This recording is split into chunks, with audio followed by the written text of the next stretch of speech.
Hey everyone, this is David, Hey, this is Ali.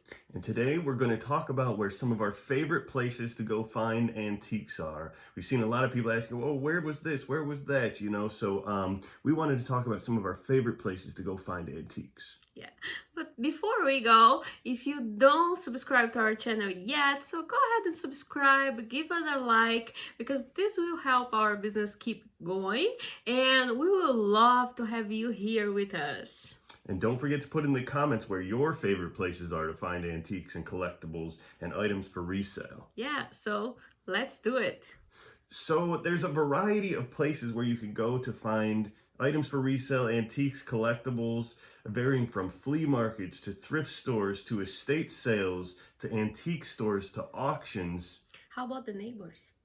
The neighbors? Yeah. Hmm, no. I don't usually go. Okay, garage sales. Yes, garage sales are another good place to go find antiques and collectibles. So my favorite place to go hunting for antiques and collectibles has changed over time. If you would have asked me 10 years ago, I guess my favorite place would have probably been garage sales. Then if you asked me 8 years ago, my favorite place probably would have been thrift stores. And then if you asked me 5 years ago, my favorite place would have been auctions. But today, I have to say, my favorite place to go find antiques and collectibles and items for resales is estate sales. Hmm.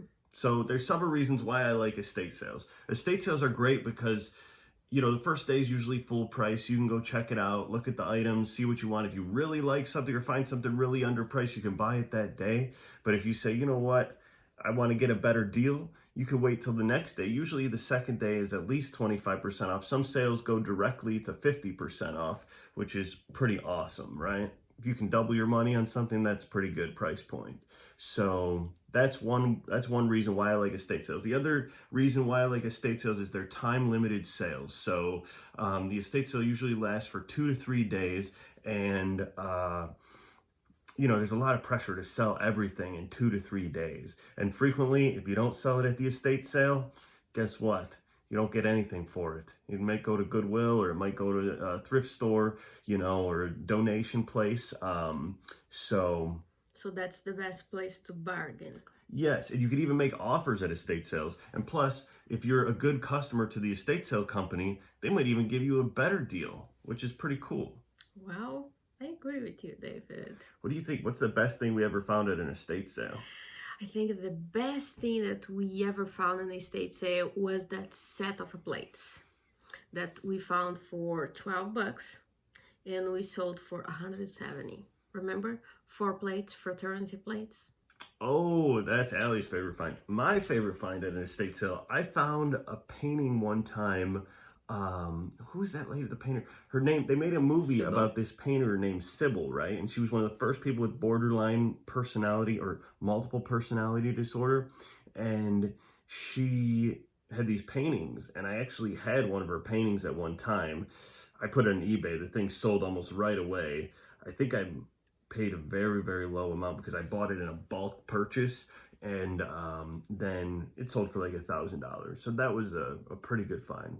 Just off the top of my head, that's my favorite find ever at an estate sale. So the advantages of estate sales: discounted prices, you can negotiate, you can take your time looking at items, and frequently you can determine if you're the one who has first access to this stuff, because you can go wait in line there. And if you see something you really like, just get in line really early. And I think that is one more thing, that the coolest thing about the estate sales is that you are accessing a personal collection of somebody. And when a person is a collector, usually they know a lot about those items and they do hold the best ones, right? So definitely you can find good items to resell with a large amount of a profit in the estate sale. Yes, you can frequently double your money, at least, if not more. Sometimes get 10 times your money.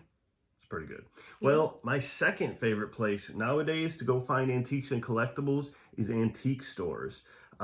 These are places where somebody who's an experienced buyer and seller has procured an item, and then they offer those items for resale. So one thing I think is really cool is typically you find a lot of high-end stuff in one area. So that's what I like because I don't really like, I mean, the thrift stores are great and everything, but the odds of finding something great at a thrift store, I haven't had the most luck lately. I mean, I'm finding like moderate to low end items turning $2 into $10. That's not the best situation.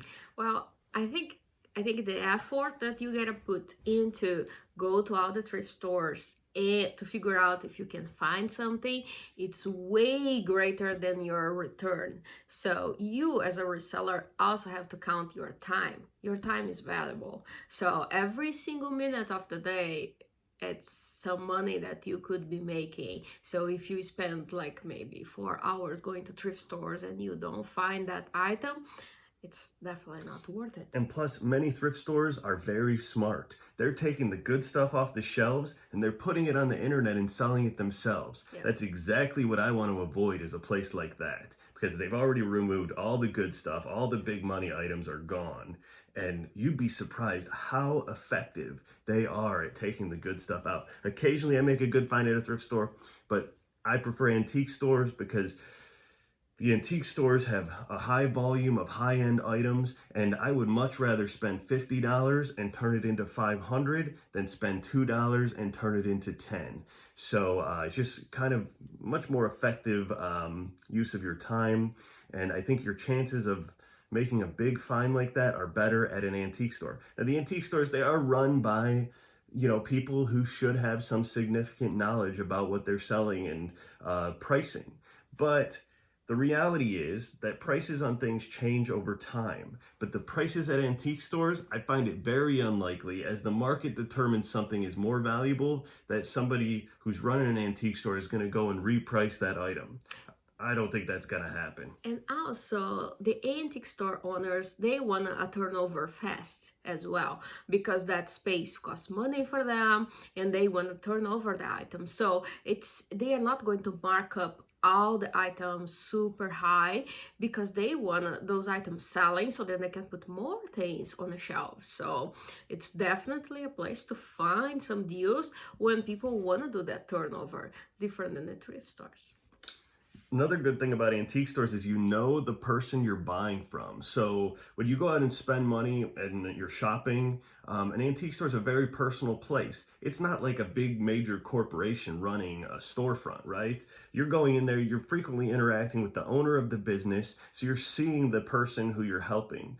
When you buy something, you're probably helping to pay that person's bills, maybe their electric bill, maybe keep the lights on, pay the water bill, something like that. Yeah. So it's very personal. And you see the person you're buying off of, you're helping a local and small business, and you're probably getting things at a price that you can still make some money, like double your money, something like that. And most of the time, the owner of the antique store can give you the history of the item, like where he found that item, from who he bought that item.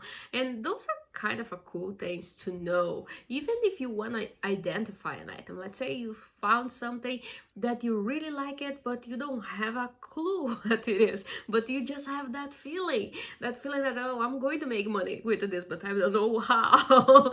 So that is the person to talk about and become friends with, right? Yes, because if you become friends with them, you're probably going to get better prices. And if you're a return customer, you're probably going to get even better prices. And one of the basic principles of the resale business is negotiate, negotiate, negotiate. Because every dollar you save on the front end when you make the purchase is a dollar that's going to add up on the back end. So it's interesting. I mean, when you buy thousands of items for resale, if you save $1 on each item, that's $1,000 saved. Mm-hmm. So that's the way I like to do it. Just negotiate. Even if I get a little discount, 10% off, I'm happy most of the time. Yeah. So let's go to an antique store, right?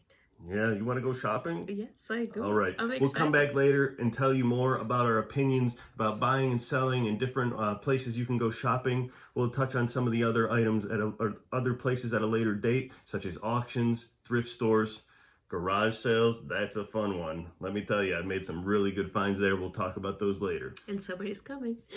Yes. Don't forget to turn on the notifications if you want to see our other videos. And we do have a live sale coming up later on today. So we'll see you guys later. Bye.